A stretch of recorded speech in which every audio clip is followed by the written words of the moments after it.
Most people have never heard of DJI innovations, but if you showed them the Hong Kong startup's best-selling product, everyone would recognize it immediately.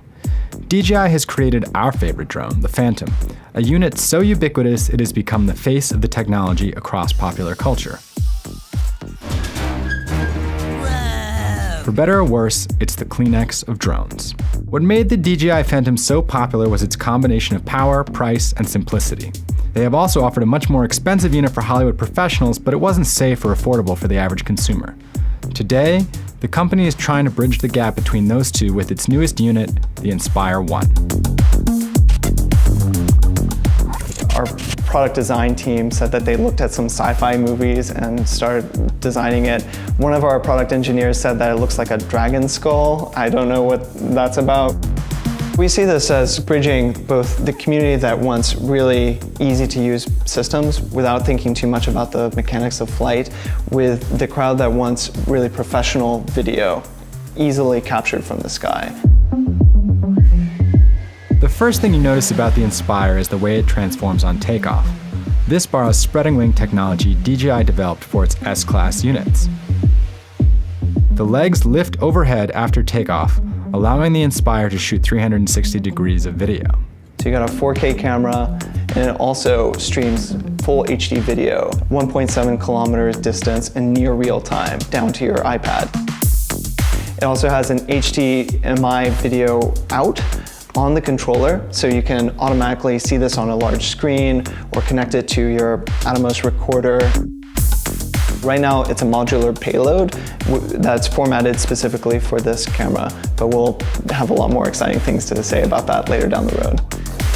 It's got redesigned motors and electronic speed controllers. It's to the point where if you throttle forward and then let go, it's almost like you throw on brakes on a car. It's quite impressive. Another big addition to the Inspire is a camera on the bottom that can recognize what's below it and lock on to its current location. When you're flying outside and you're not sure if you have a GPS connection, fly close to the ground and you'll be steady. The Inspire can offer a dual operator mode with one pilot and one cameraman. It's still possible to do both with one person, but adding another set of hands allows for more flexible and fine-tuned shooting.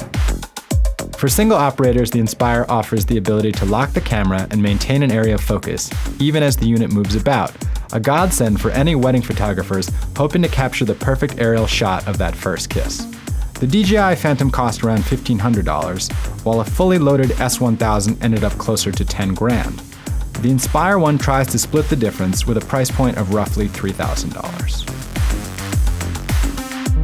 DJI is also announcing its first software development kit, or SDK, allowing outside developers to integrate their programs with the unit's camera and video software.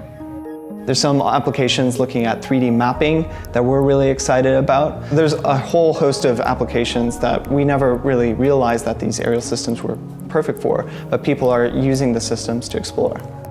The Inspire 1 marks another big step forward in the amount of power and photographic capability available to the average consumer, at a price point that won't break the bank.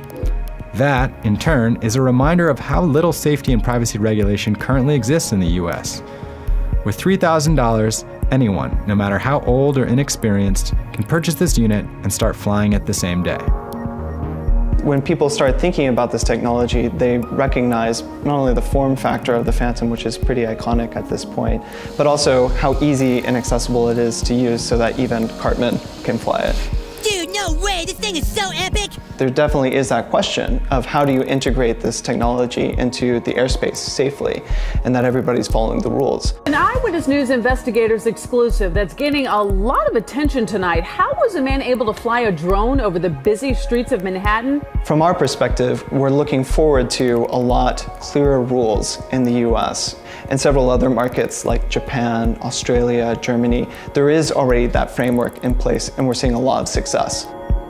One of the things that we've cooperated with the Australian and New Zealand governments with is creating a document that says these are the best safe flying practices. And with every Phantom sold in those countries, you get that pamphlet that says you can do this, you can't do this. We think that sets a really clear tone for what's acceptable in terms of best safe flying practices. And if you don't follow those practices, here are the consequences. The other thing to consider is that with any new imaging technology, there's always this question of privacy and appropriate use.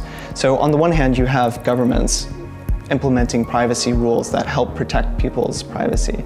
On the other, there's a bit of social etiquette, like you don't take Google Glass into the bathroom, or you don't climb a tree with a telephoto lens.